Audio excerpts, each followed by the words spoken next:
Here we go. A new season of the Downward Facing Spiritual Spiral podcast. I am still, of course, Eddie Cohn, and I am thrilled you're here. Thrilled that you have remained patient with me as I've taken a bit of a hiatus over the last few months. I gotta say, it feels good to take a break. You know, there's only so much energy that we have. Only so much time every day. And it is interesting how, let me try and backtrack a bit. You know, it's sort of a lot that's gone on the last few months. And it is interesting and I guess somewhat ironic that my life sort of shifted the last few months after what may have been one of the greatest years of my life. Last year, I visited Tahiti and Alaska and Yellowstone, and I know there was another trip that I took, but it was a pretty profound year. I grew a lot, and I was very creative, and I also traveled around the world. And I won't get into specifics, but I did have a pretty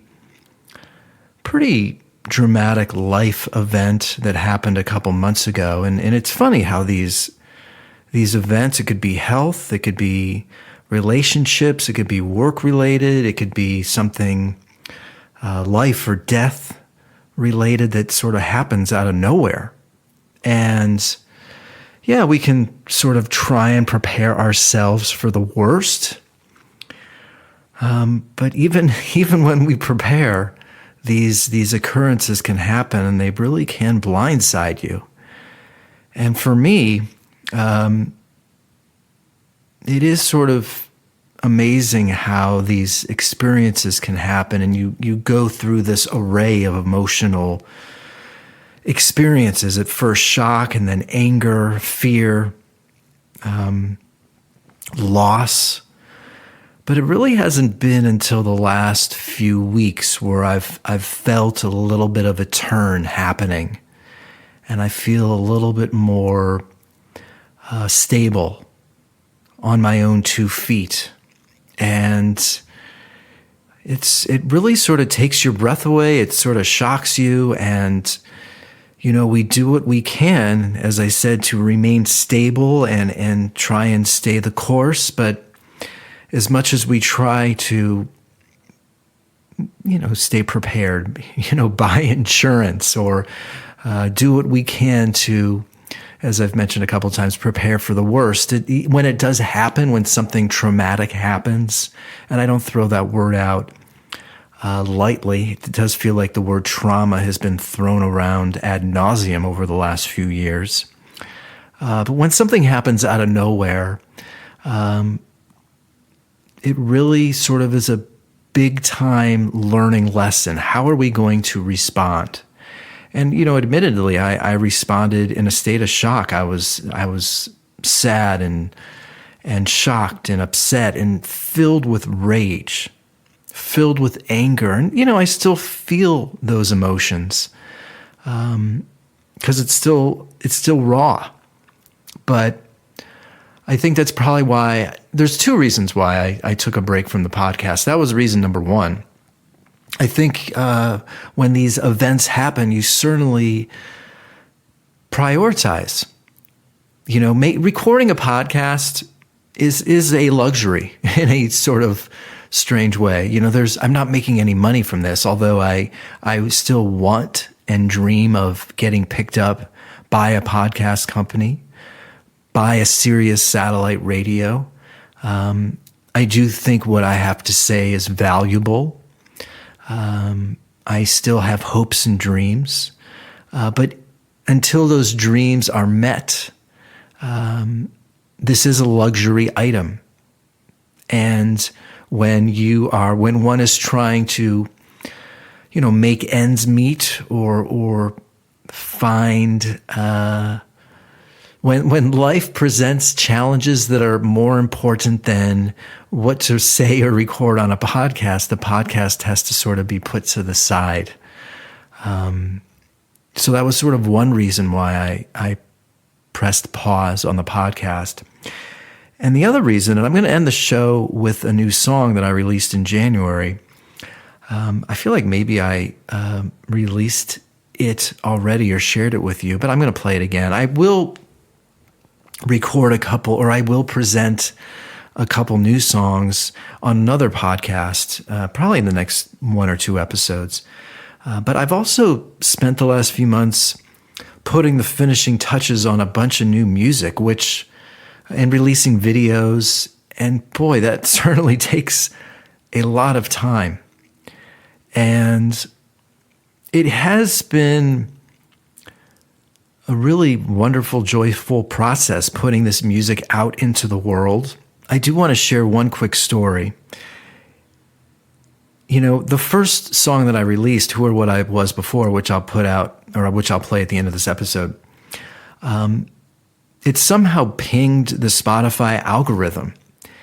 And it ended up getting placed on a couple playlists, and it was getting played on Spotify. It was hitting like 2,000-3,000 plays within a couple weeks, which is something that I've never done before. I mean, I've hit, maybe 20, 25, 30,000 plays before, but it would take a year or two minimum. And so I remember reaching out to Spotify and sending them, a message. And because I was curious, what did I do to create this phenomenon on Spotify? Because obviously I'd like it to happen again. I was it the song? Was it the length of the song? Was it the quality? And it was so frustrating because it became very apparent that I was dealing with a bot.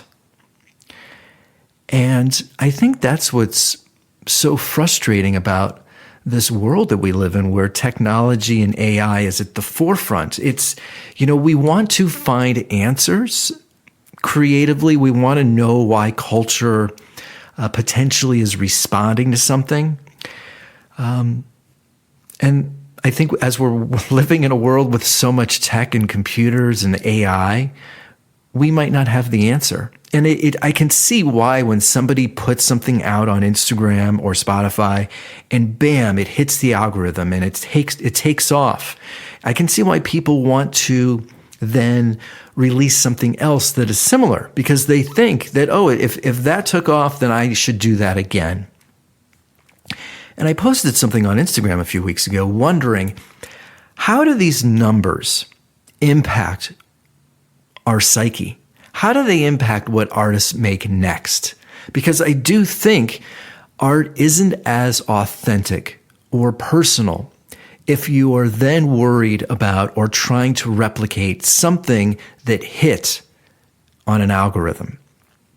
And it's great to get that attention. It's great to get plays. I just released a video, which I'll talk about in a couple weeks, that got hit or somehow hit the YouTube algorithm, where it got 1,000 plays in a day or 1,000 views in a day. It's never happened before.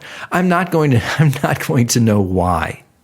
I mean, I think it's great when you're dealing with human beings, when we're at a record label. They could easily look at metrics and understand, you're really taking off in Louisville, or you're taking off in Germany. You're getting a lot of plays there. A DJ is playing your song over and over again. People are going to that record store in Dublin and buying your record, so you should maybe go there.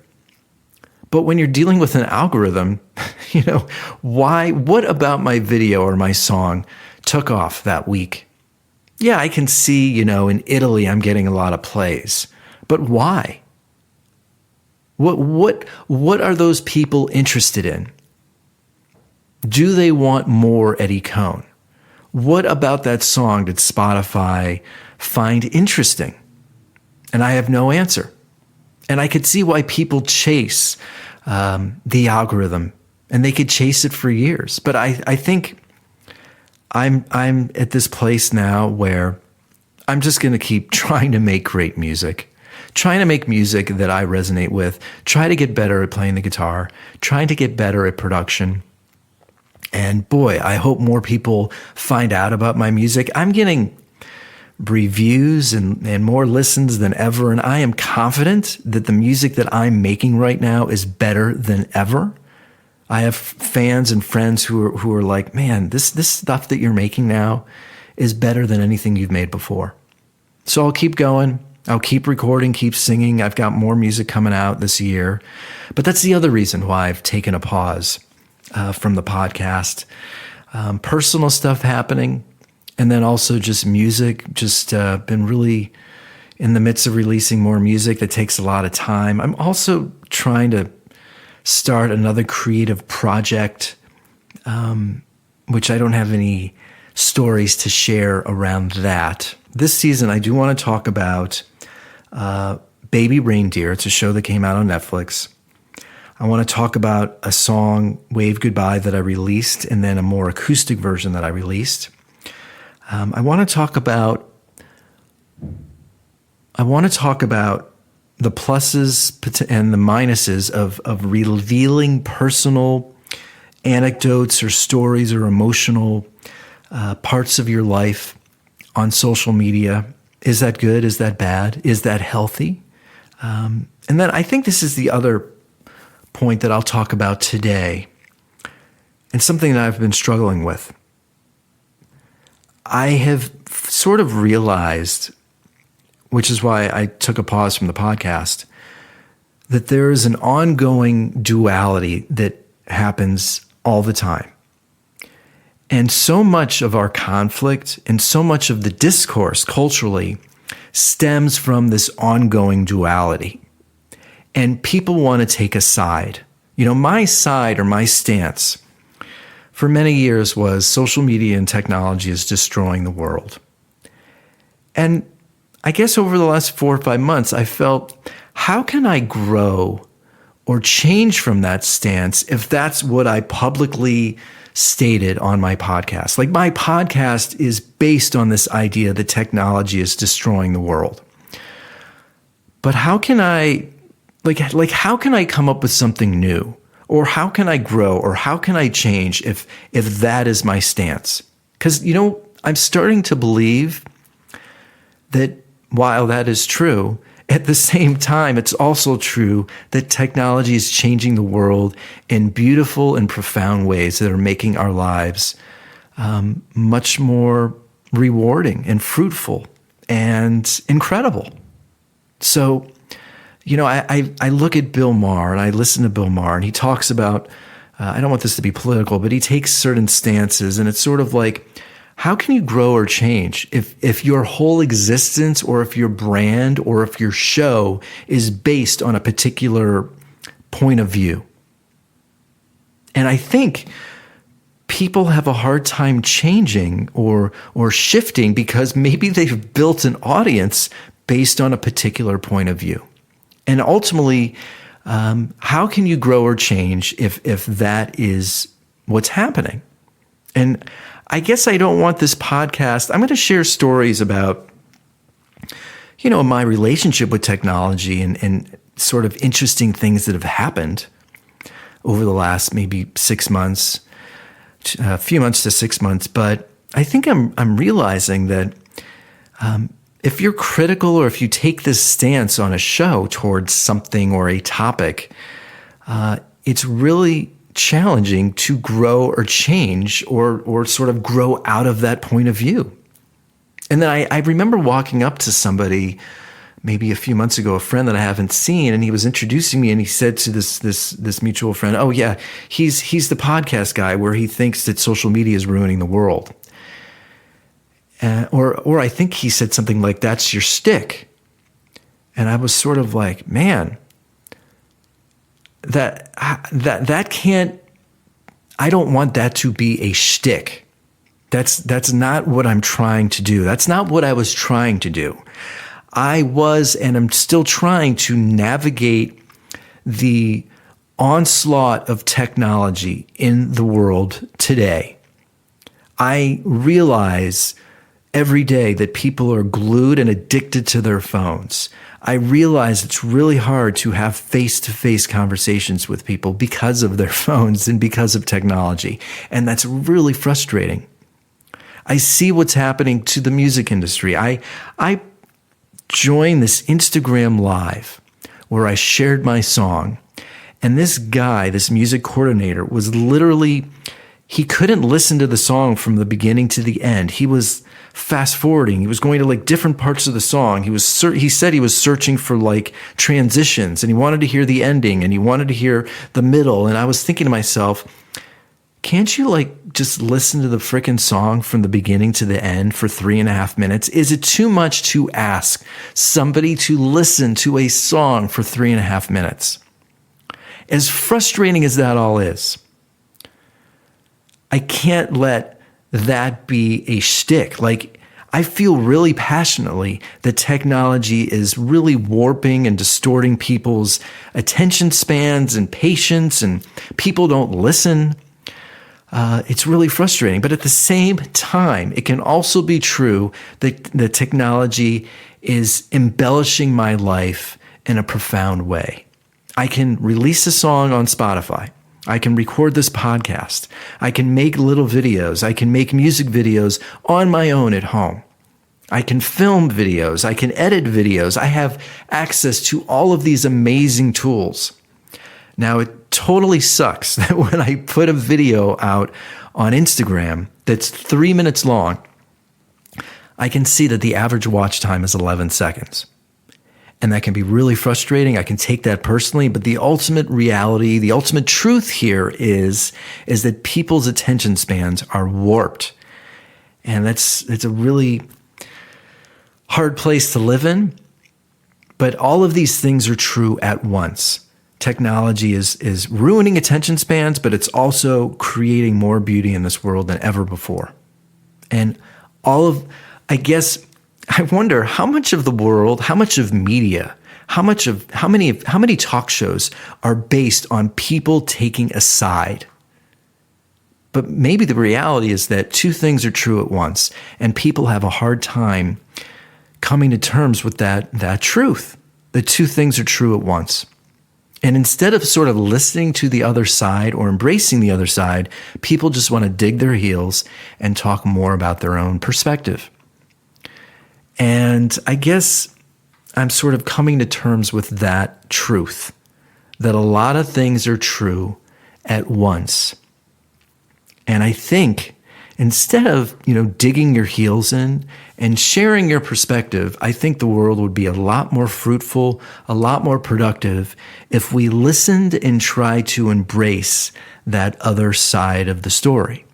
And so what I'm trying to do is, while I'm apprehensive to what tech and social media is doing to people's attention spans and their values, I have to be more open to what social media and technology can provide for my life, because it provides a lot. Every day I use technology. I use my phone. I use my iPad. I use all these software tools that make my life better. So all of these things are true at once. There is a constant duality every day.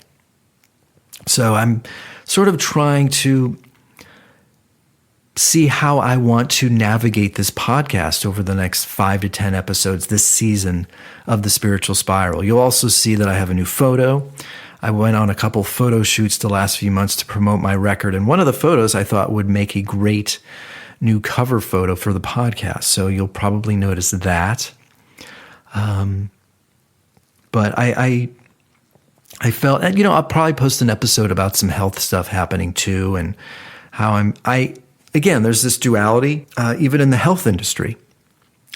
I think a lot of people lionize, look up to doctors and think that they're these godlike creatures. And then you have a lot of people that are very apprehensive and very critical of the way that the health system has sort of ruled our world. So I want to sort of talk about that. I think two things can be true at once.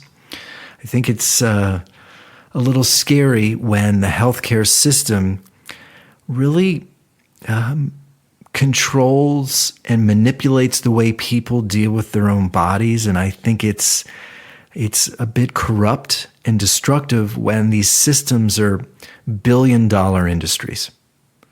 So we'll touch on that this season. But I do want to end today's show by the first song that I released in January. It's called Who Were What I Was Before. I guess it's sort of symbolic of, how I feel, trying to change and trying to grow and trying to look at life a little bit differently. Before maybe who I was before a certain age, who I was after, looking at people a different way. Maybe the people that you thought were supposed to be supportive actually aren't. I think what you do realize when something traumatic or bad or potentially destructive happens, you really do learn who's there for you. And I think you also realize how forgettable and how easily replaceable maybe we all are, and how life just moves on. You know, we're here and then we're not. And who really cares? Who really cares about you? When it's all said and done, when you are long gone, what do people remember? And these are deep topics, but they're things that I've been ruminating and thinking about over the last few months.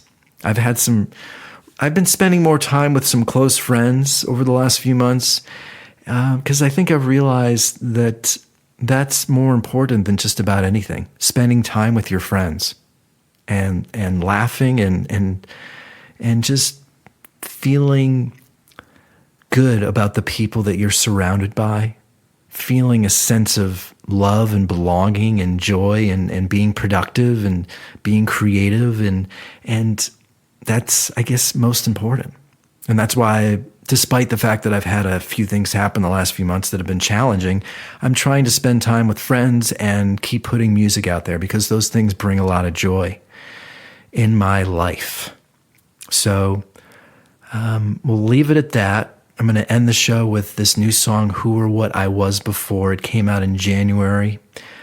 And I'm excited I'm going to split. This podcast is going to be broken up into seasons. I'll be about 6 to 10 episodes in each season. That way I don't feel this pressure or rush to keep putting out episodes. Big thanks to a lot of you who have been supporting the show over the last few months. I have days where I'll have a couple hundred listens a day, and I haven't been putting out new episodes. So I really appreciate you supporting the show. Please share it with friends. Head over to iTunes, give it a 5-star, or write hopefully a positive review. And for now, that's it. Enjoy this song, Who or What I Was Before. It's available on Spotify. The music video is on YouTube. And we'll be back soon. As always, thanks so much for listening and supporting the Downward Facing Spiritual Spiral podcast. I can't make up my mind, it's like a ritual. I've been a bum, didn't mean to insult you. I need a beat in my heart, you pissed it all away. You don't, I lied, got a fever, maybe never mind. I've got no feeling left about my eyes. I need to make up my mind before you turn away. I thought you'd leave, darling. Tell me what pissed you off. I feel like a letdown. I'll bite my tongue and walk away. And never mind, don't try to leave empty-handed. I feel it anyway. Out of my mind, what do you want from me? I don't know who or what I was. Who or what I was before.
out again.